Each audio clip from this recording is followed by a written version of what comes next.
여러분, 새해에는 내가 복받는 것도 중요하지만 나 때문에 내 주위에 있는 사람들이 복받는 한 해가 되시길 주의 이름을 축복합니다. 우리에게 주신 예수 이름의 권세로 가족들을 또 이웃들을 축복하십시오. 그리고 여러분을 통해서 하늘의 은혜와 복이 많은 사람들에게 전해지기를 바랍니다. 새해를 맞이하여서 저는 교회에 대해서 생각을 해보게 됐습니다. 참되고 매력적인 교회가 어떤 모습일까 고민을 해봤습니다. 코로나를 지나오면서 우리는 신앙의 본질은 무엇인가, 교회의 본질은 무엇인가, 지금까지 우리 신앙생활은, 우리 교회의 모습은 비본질적인 것을 추구하지는 않았는가 생각하고 돌아보기도 했습니다. 그래서 교회마다 아드 폰테스, back to basic, 기본으로 본질로 돌아가자라고 하는 구호를 많이 외치기도 했습니다. 과거에는 사회 분위기가 성장 지향적이었고요, 교회도 마찬가지였습니다. 그래서 교회에 얼마나 많은 사람들이 모이는가, 그것이 정말 중요하다라고 생각했습니다. 사람들이 많이 모이면요, 더 큰 건물을 짓고 그 건물을 바라보면서 그 교회의 예산을 보면서 부흥하는 교회구나, 성장하는 교회구나 이렇게 생각하고 말했습니다. 그러나 이제 우리는 본질을 더 중요하게 생각해야 할 때입니다. 크기와 양보다 성숙과 본질에 대한 고민이 필요하다는 것이죠. 그래야 건강한 교회, 칭찬받는 교회로서 또 하나님 앞에서 영향력 있는 그리스도인으로 당당하게 살아갈 수 있기 때문입니다. 여러분은 명품 좋아하십니까? 어떤 사람들은 명품을 빨리 얻기 위해서 시작하는 시간에 맞춰서 달려간다, 이렇게 뉴스에서도 나오기도 합니다. 여러분, 명품은요, 양으로 승부하지 않고 질로 승부합니다.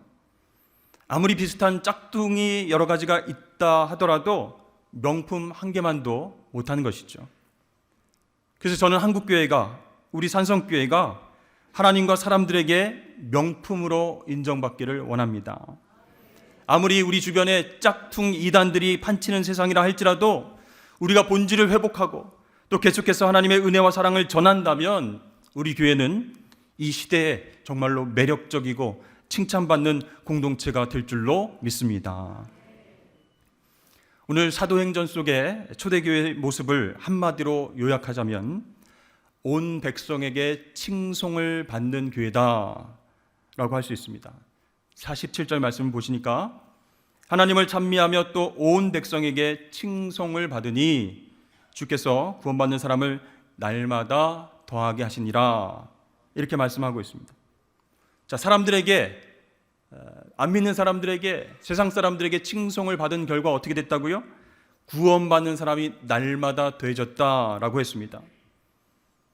초대교회 교인들의 그 마음 가운데에 복음의 본질이 살아서 꿈틀거리니까 교회가 살아났다는 것이에요. 본질을 추구하면서 신앙생활을 하니까 부흥이 뒤따라왔다, 그런 얘기입니다. 그런데 요즘은 어떻습니까? 복음의 본질이 사라지고 세상 사람들에게 인정받고 칭찬받지 못하니까 교회 안에 부흥과 성장이 점점 힘들어지게 되었습니다. 요즘은 신도시에 교회가 들어온다고 하면요, 시끄러워진다, 주차 문제가 생긴다, 이렇게 주민들이 반대 투표를 많이 한다고 합니다. 사실은요, 우리 동네에 교회가 있으면 우리의 삶의 질이 높아지겠다, 우리 인생의 고민이 해결되겠다, 우리 동네에 교회가 꼭 필요합니다 라는 그런 말이 나와야 되는데 그 반대라는 것입니다. 여러분, 우리 교회가 있는 대연동은 산성교회가 있어서 행복하고 좋은 동네입니까? 믿지 않는 사람들도 나는 신앙이 없지만 그래도 산성교회는 꼭 있어야 돼, 이렇게 인정받고 있습니까? 여러분, 우리 교회가 복음의 본질이 살아나길 예수의 이름으로 축복합니다. 저와 여러분들의 영적인 매력이 폭발해서 우리의 모습을 보고 교회에 오고 싶어하는 사람들이 많아지길 주의 이름으로 축복합니다. 또한 우리 교회를 통해서 세상과 사람들이 변하고 하나님 나라를 함께 꿈꾸게 되기를 원합니다. 여러분, 선교적 교회라는 말 들어보셨죠? 미셔널 처치라는 말 많이 들어보셨을 것입니다. 그런데 교회라는 말로 충분한데 왜 앞에 선교적이라는 말을 붙이느냐 이렇게 말하는 사람들도 있을 것입니다. 이 선교적이라는 말은요, 단순히 교회의 선교 활동과 사역을 뜻하는 것이 아닙니다. 그것은요, 그리스도인들이 일상의 삶에서 하나님 백성으로 살아야 함을 뜻하는 그런 표현이에요. 그러면 교회는 무엇입니까? 성경에서 말하는 교회, 에클레시아는 예수 그리스도를 주로 고백하는 사람들의 모임입니다. 고린도전서 1장 2절 말씀에 보면 고린도에 있는 하나님의 교회 곧 그리스도 예수 안에서 거룩하여지고 성도라 부르심을 받은 자들과 또 각처에서 우리 주 곧 그들과 우리의 주 되신 예수 그리스도의 이름을 부르는 모든 자들에게 이렇게 나옵니다. 그러니까 교회는 어떤 건물이나 조직이 아니라 분명히 예수 믿는 사람을 가리키는 것이에요. 자, 이렇게 교회를 하나님의 백성 곧 예수 그리스도를 주로 고백하는 사람들 이렇게 정의하면 교회를 단순히 모이기만 하는 집단으로 설명할 수 없습니다. 우리 사람은요, 살아가기 위해서 어떻게 하죠? 움직이는 존재이기 때문에 모이기도 하고 흩어지기도 한다는 것이죠. 에클레시아, 믿음을 고백하는 회중의 모임이 교회라고 한다면 저와 여러분들이 각자가 교회가 됩니다. 그 교회는요, 모이기도 하고 흩어지기도 한다는 것이에요. 그렇다면 모이는 교회는 무엇인가? 우리의 우선순위가 되는 것이고 또 교회의 최종 목적은 흩어지는 데 있다라는 뜻이죠. 그렇습니다. 교회는 서로 모여서 공동체를 이루어서 예배와 선교와 또 양육과 제자 훈련과 전도의 그런 모습을 통해서 모이고 그 다음에 흩어져서 세상에서 선교적 삶을 살아내는 것입니다. 자, 주일에 공동체가 모이는 공간이 어디죠? 이 예배당입니다. 그리고 주중에 흩어져서 생활하는 공간이 어디죠? 세상입니다. 그러니까 예배당에 모여서 은혜 받고 세상으로 흩어져서 선교적 삶을 살아내는 것, 그것이 교회인 우리가 해야 할 본질적인 사명인 줄로 여러분 믿으시길 바랍니다. 그런데요, 지금까지 기독교 역사를 보면 주로 모이는 교회만을 강조해 왔습니다. 그러니까 반쪽만 강조한 셈이죠. 이제는 흩어지는 교회를 강조하면서 모이는 교회와 흩어지는 교회의 균형을 추구하는 것, 그것이 바로 선교적 교회의 핵심이라고 말할 수 있습니다. 여러분, 교회의 목적은 무엇일까요? 모여서 예배만 드리는 것이 아니에요. 초대교회의 모습을 보면요, 교인들은 교회에 하나님을 칭송하기 위해서 모였습니다. 기도하기 위해서 모였다고 그랬어요. 떡을 떼기 위해서, 서로 교제하고 필요를 나누기 위해서 모였다라고 말씀합니다. 그들은 하나님 중심의 교회 그 자체였어요. 그래서 초대교회 성도들은요, 모인 사람들이 무엇을 하는가에 관심을 가졌습니다. 그런데 여러분, 안타깝게도 교회 중심적인 교회는요, 모인 사람들이 무엇을 하는지 관심이 없어요. 단지 얼마나 많은 사람들이 모이느냐, 거기에 관심이 있습니다. 기도회에, 부흥성에 얼마나 많은 사람들이 모였는지, 그리고 또 많은 사람들이 어떻게 호응하고 많이 참석했는지에 그것에만 관심을 두게 된다는 것이죠. 여러분, 우리가 꿈꾸는 사도행전적 교회, 선교적 교회는요, 단지 성도 숫자만 가득한 교회가 아니라는 것이죠. 교회 중심적 교회가 아니라 하나님 중심의 교회를 꿈꿔야 한다는 것입니다. 어느 때부터인가 한국 교회는 성장 자체가 목적이 되어버렸습니다. 이 목회자들도요, 더 많이 모이기를 위해서 일하고 그 목적을 이루기 위해서 하나님 뜻과는 먼 그런 사역들을 기획하고 추진하기도 했습니다. 그러다 보니까 후유증이 생기는 거죠. 사람들이 많이 모이기는 했는데 부끄럽고 민망한 일들이 생겼다는 것이에요. 여러분, 초대교회는 어떻습니까? 하나님을 예배하고 모든 사람들에게 칭송을 받았는데 지금은 교회가 세상에 부끄러움이 되어가는 안타까운 현실입니다. 자, 예수님께서 이 땅에서 공생의 사역, 그 사명을 감당하실 때 하나님 나라를 비유로 설명해 주시고 또 말씀도 가르쳐 주시고 또 병든 자를 치유해 주셨습니다. 수많은 사람들이 예수님을 보기 위해서, 그분의 말씀을 듣기 위해서, 기적을 경험하기 위해서 예수님께로 모여들었습니다. 그렇게 모인 수많은 무리들이 예수님께서 십자가를 지실 때 다 떠나갔어요. 흩어졌어요. 여러분, 무리들이 예수님께로 모인 이유가 무엇이었습니까? 빵과 먹을 것을 얻기 위해서, 또 병을 치료받기 위해서, 지적 호기심을 충족하기 위해서, 또 그분이 왕이 되어서 로마를 물리칠 것이란 그런 기대를 갖고 그런 목적으로 모였다는 것이에요. 여러분, 우리는 교회에 왜 모입니까? 우리가 교회에 왜 모여서 예배를 드리고 훈련을 하죠?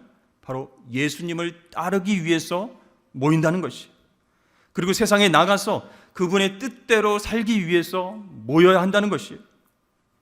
그런데 혹시 우리는 내 개인적인 필요, 지적 호기심, 또 관계의 확장, 종교적인 열심을 위해서 모이는 것은 아닌지 돌아봐야 할 것입니다.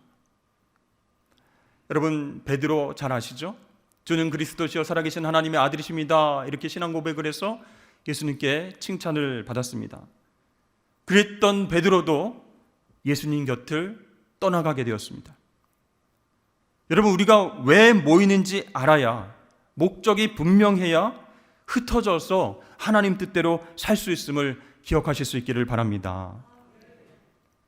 우리 경제학자 또 미래학자인 피터 드러커는 이런 말을 했습니다. 모든 조직의 목적은 외부 사람들을 섬기기 위해서다. 그런데 그 조직이 내부 사람들을 섬기기 위해서 존재할 때 그 조직은 사멸하게 된다. 이런 말을 했어요. 마찬가지로 교회의 역사를 보면요, 교회가 교회를 위해서 존재할 때 그 교회의 존재 목적이 사라지고 그리고 교회도 흩어지게 되었다라는 것입니다. 여러분, 교회는 하나님의 뜻대로 세상을 섬길 때에 존재 이유가 있는 것이에요. 우리의 관심을 내부적인 것으로 향하는 것이 아니고 밖으로 흩어져서 세상 사람들을 향해서 집중할 때에 그 교회는 건강하게 성장하게 될 줄로 믿습니다. 바리새인과 서기관들, 종교 지도자들이 예수님을 곁에서 가만히 관찰을 해봤습니다. 그런데요, 그분의 권위 있는 말씀에 깜짝 놀랐습니다. 그리고 놀라운 기적을 베푸심에 충격을 받았어요. 그래서 예수님을 인정하는 마음도 있었습니다. 그런데 불만이 딱 한 가지가 있는 것이에요. 만약 저 예수가 하나님의 아들이라면, 아니 우리 같은 종교 지도자와 같이 그렇게 하나님께 열심인 사람들에게 관심을 두어야지, 또 율법에 관심을 두어야지 왜 죄인들, 세리들, 창기들에게 관심을 가질까? 왜 구원과는 상관이 없는 그 사람들과 함께 식사하고 교제를 하는 것일까? 하면서 예수님께 불만을 가졌어요. 근데 예수님께서는 그들을 향해서 당신께서 이 땅에 오신 목적을 이사야 말씀을 통해서 분명히 말씀해 주셨습니다. 누가복음 4장 말씀에 보면 주의 성령이 내게 임하셨으니 이는 가난한 자에게 복음을 전하게 하시려고 내게 기름을 부으시고 나를 보내사 포로된 자에게 자유를, 눈먼 자에게 다시 보게 함을 전파하며 눌린 자를 자유롭게 하고 주의 은혜를 전파하게 하려 하심이라 하였더라. 그러니까 예수님께서 이 땅에 오신 목적이 무엇입니까? 하나님의 뜻을 이루시기 위해서, 이 땅 가운데 많은 영혼들을 회복시키시기 위해서 가난한 자, 포로된 자, 소외받는 자에게 관심을 가지셨습니다. 관심만 가지신 게 아니고요, 그들에게 하나님의 은혜와 구원을 맛보게 하셨습니다. 그런데 만약에 예수님께서 하나님의 뜻을 멀리한 채 자신의 평안함과 안정을 위해서 일하셨다면 우리는 죄에서 구원함을 받지 못했을 것입니다. 여러분, 교회가요, 하나님의 뜻과 점점 멀어져서 세상에 소외된 자, 구원받지 못한 자들에게 관심을 갖지 않고 내부적인 문제에만 관심을 갖는다면 스스로 몰락할 수밖에 없는 것입니다. 최근에 우리 교회 공간 인테리어를 결정하는 회의를 통해서 우리 교인들뿐만 아니라 지역 주민들도 함께 이용할 수 있는 공간 활용에 대해서 우리가 얘기를 나누었습니다. 그래서 주변에 어린 자녀들을 키우는 부모님들이 우리 교회 카페에 들러서 우리 자녀들은 키즈존에서 놀고 있고 우리 부모들은 차를 마시면서 쉴 수 있는 공간, 또 믿지 않는 학교 친구들도 교회로 불러서 풋살과 운동도 하고 여러 가지 문화 행사도 참여할 수 있는 공간, 그렇게 지역사회에 많은 사람들과 즐기고 함께하는 공간을 만들자라는 데에 뜻을 모으게 되었습니다. 여러분, 우리가 교회에서 예배를 드리지만 이 교회의 목적을 생각해야 됩니다. 교회의 목적이 무엇인가? 선교적 사명을 품고 잘 흩어져서 하나님의 영광을 위해서 살아갈 수 있도록 하는 것, 그것이 바로 교회의 목적임을 기억하실 수 있기를 바랍니다. 그래서 여러분, 이 모이는 교회와 흩어지는 교회 참 중요합니다. 둘 다 중요합니다. 교회의 선교적 본질을 이루는 데 있어서 필수라고 할 수 있는데요, 근데 직접적으로 세상에서 하나님의 선교를 실천하는 쪽은 어디일까요? 바로 흩어지는 교회입니다. 따라서 우리가 모이는 이유는 무엇인가?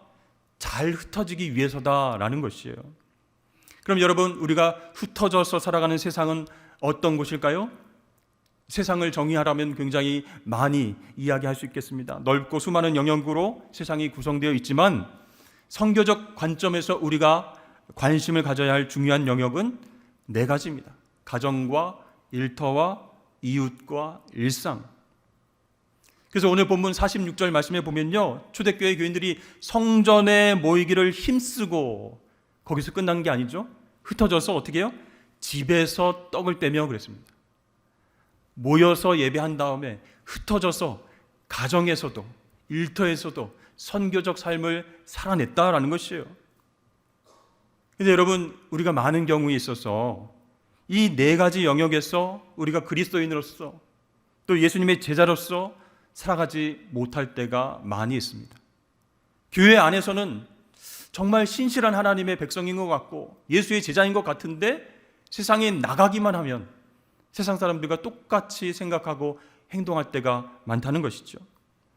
여러분, 건물과 조직이 교회가 아니라 하나님 믿는 사람들 자체가 교회라고 한다면 우리들은 세상, 특히 네 가지 영역에서 교회로 살아가야 합니다. 선교적 삶을 살아내야 된다라는 것이에요. 다시 말해서 가정과 일터와 이웃과 일상에서 하나님 백성으로서 예수 제자로서 증인의 삶을 살아가야 한다라는 것입니다. 제프 아이오그라고 하는 사람이 이 교회가 세상 사람들을 대하는 세 가지 방식에 대해서 얘기를 했습니다. 첫째는 초청입니다. 그러니까 교회가 이벤트와 프로그램을 준비해서 사람들을 초청하는 방식이죠. 이것은 지금까지 한국 교회가 많이 해온 아주 익숙한 방식입니다. 한마디로 말해서 교회로 오라라는 것이죠. Come and see, 와서 보라, 그런 뜻이에요. 두 번째는 참여입니다. 지역 사회가 행하는 활동에 우리 교회가 참여하는 그런 방식입니다. 예를 들어서 우리 대연동에 행정지원센터가 주관하는 그런 일이 있어요. 이웃을 돕는 행사가 있는데 우리가 산성교회 이름으로 참여하는 경우가 있다는 것이죠. 또 세 번째는 침투입니다. 우리 그리스도인들이 세상의 문화 속으로 뛰어들어서 그들과 깊은 공감대를 형성하는 가운데에 복음의 증인이 되는 그런 방식입니다. 이 세 가지 모두 나름대로 가치가 있지만 그 중에서 세 번째 방식, 침투하는 것, 그것이 선교적 교회로서의 의미를 가장 잘 드러낸다라고 말할 수 있는 것이죠. 사실 지금까지 교회는요, 늘 세상에서 우월적인 지위를 갖고 있다라고 생각해 왔어요. 죄악이 만연한 그런 세상과는 우리는 완전히 분리되어 있어. 청정지역이야, 깨끗한 사람들이야.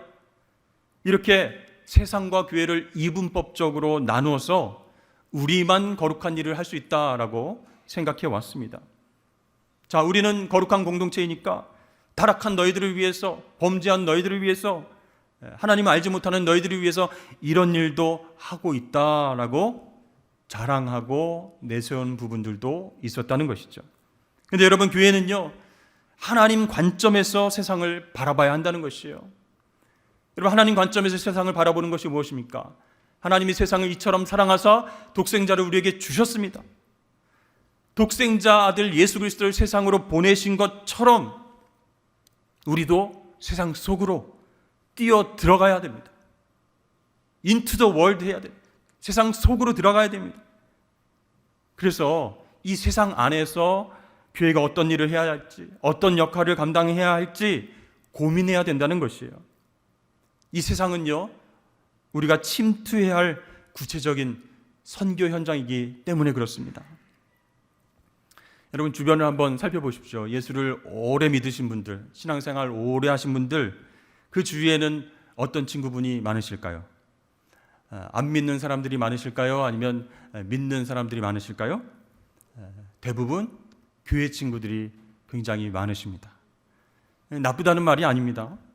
성도들과 잘 지내는 것도, 잘 교제하는 것도 참 중요합니다. 그런데 안 믿는 사람들과 이웃들과 또 교회에 한 번도 와보지 않은 사람들에게 내가 다가가서 친구가 되어주고 그 세상의 한가운데로 침투해서 믿음으로 살아가지 못한다면요, 교회가, 우리 크리스천들이 점점 힘을 잃게 된다는 것이에요. 그러니까 우리가 내부적으로만 힘을 쌓게 되면요, 벽을 쌓게 되고 세상 속으로 침투하지 못하게 되면 건강하게 성장하지 못한다는 것이죠. 김구 선생님이 지인의 아들 결혼식에서 주례를 맡았습니다. 그런데 세상에서 가장 짧은 주례사를 했습니다. 어떻게 주례사를 했냐면요, 너를 보니 내 아버지가 생각난다, 잘 살아라, 끝입니다. 굉장히 짧죠. 그래서요, 신랑과 신부가 당황했어요. 아니, 결혼 승화가 굉장히 많고 복잡해가지고 주례사를 짧게 준비하셨나? 아니면 이 결혼 예식 이후에 뭔가 행사가 있어서 빨리 나가셔야 되는가? 그게 아니에요. 주례사를 짧게 하시고 그 앞에 앉아 있는 거예요. 처음에는 이상하다 생각을 했지만, 그런데 주례사를 들은 이 신랑 신부는 그 여운이 평생 남게 되었다라는 것이에요. 여러분, 마찬가지로 우리가 세상 가운데 믿음으로 살아갈 때에도요, 이런 말을 들었으면 좋겠습니다. 당신을 보니 하나님이 생각납니다. 나도 당신처럼 살고 싶습니다. 여러분, 모이는 것이 중요합니다. 모여서 영과 진리로 하나님 예배하고 공동체성을 확인하는 것, 말씀과 기도로 훈련받고 제자로 양육되어지는 것 중요합니다. 그런데 우리끼리만 모였다가 끝나면 안 된다는 것이죠. 흩어져서 세상으로 나가는 것, 그래서 그 흩어진 자리, 그 중심에서 선교적 삶을 살아내는 것, 그것이 중요한 줄로 믿습니다. 그래서 사람들로 하여금 너를 보니 하나님이 보이는 것 같다, 당신한테서 그리스도의 향기가 납니다, 이런 말을 듣는 것이 각자가 교회된 사명을 잘 감당하는 이다라는 것이죠. 미래 크리스천이라고 하는 책에서 나오는 얘기인데요, 어떤 사람이 상점에, 가게 안에 들어가려고 하는데 입구에 커다란 표지판에 위험, 개조심 이렇게 쓰여진 표지판을 봤습니다. 그래서 문을 열고 들어가면 혹시 사납고 큰 개가 막 짖지 않을까, 물지 않을까, 그렇게 조심스럽게 문을 열고 들어갔는데 한쪽에 덩치가 굉장히 크지만 순하게 생긴 개 한 마리가 그 엎드려서 잠을 자고 있었습니다. 근데 아무리 이렇게 봐도 조심해야 할 개가 아니었어요. 그래서 주인에게 물어봤습니다. 혹시 내가 조심해야 될 개가 저 개가 맞습니까? 그랬더니 주인이 이렇게 말했습니다. 네, 맞습니다. 주의하지 않으면 걸려서 넘어질 수 있습니다. 그렇게 얘기하는 거예요. 우리가 조심할 것은 외부의 사나운 공격이 아닙니다. 내부에 존재하는 걸림돌이 더 무서운 법이에요. 혹시 우리 교회가, 혹시 우리의 삶이 하나님 나라의 걸림돌이 되지 않는지 돌아보아야 합니다.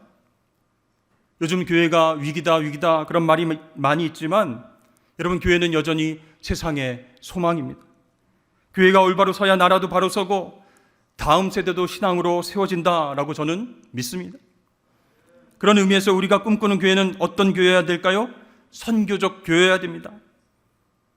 흩어지기 위해서, 선교적 사명을 잘 감당하기 위해서 잘 모이는 그런 교회가 되어야 합니다. 그래서 세상 가운데 소망을 주고 세상을 조금씩 변화시키는 제자를 세기 위해서 예배하고 섬기고 훈련받은 후에 흩어져서 건강을, 정말 사명을 잘 감당하는 그런 교회가 되어야 한다라는 것이죠. 세상에는요, 두 가지 종류의 교회가 있습니다. 성을 쌓는 교회가 있고 길을 내는 교회가 있습니다. 성을 쌓는 교회는요, 계속 벽을 치고 울타리를 만들어서 절대로 나가지 않고 숫자만 불리는 그런 교회예요. 근데 계속 모이면 어떻게 됩니까? 병이 들게 되어 있어요. 끼리끼리 문화가 생기게 되고요, 다른 사람들을 배타적으로 밀어내게 됩니다. 또 나와 다른 사람들을 품고 용납하고 받아들여야 되는데 그렇지 못하게 되는 것이요. 그러나 여러분, 길을 내는 교회는 어떤 교회입니까? 네, 모여서 예배하고 은혜 받은 다음에 잘 흩어지는 교회예요. 그래서 정말 힘들고 어려운 세상 가운데 길을 내는 그런 교회가 건강한 교회다라고 할 수 있습니다. 근데 여러분, 흩어지는 것, 떠나는 것, 두려운 것이 사실입니다. 나 혼자서 어떻게 세상에서 복음을 전하고 선교적 삶을 살 수 있겠어? 난 잘 못해요. 그냥 모여서 계속 친근한 사람들하고 서로 도움을 주고받고 교제하고 그게 더 편하죠. 그러나 여러분, 사명을 위해서 흩어져야 건강하게 살 수 있다는 것이죠. 여러분, 예수님의 변화산 사건 잘 아시죠? 그 변화산 사건은요, 모여있고 싶은 인간의 마음을 우리에게 잘 보여주고 있습니다. 이 베드로와 제자들이요, 예수님의 모습이 희고 광채가 나는 모습으로 변하니까 그것이 마치 천국 같은 거예요. 모세와 엘리야가 함께 있으니까 아이고 주여, 여기가 좋사오니 내려가기 싫습니다. 우리를 위해서 장막을 좀 지어주십시오. 이렇게 변화산 아래로 내려가기를 싫어했습니다. 그런데 예수님은 어떻게 말씀하셨습니까? 단호하게 노라고 하시면서 산 아래로 세상으로 내려가자 이렇게 말씀하셨습니다. 여러분, 오늘 말씀을 근거로 해서 저는 산성교회가 흩어지기 위해서 모이는 선교적 교회임을 선포합니다. 저와 여러분 모두가 교회입니다.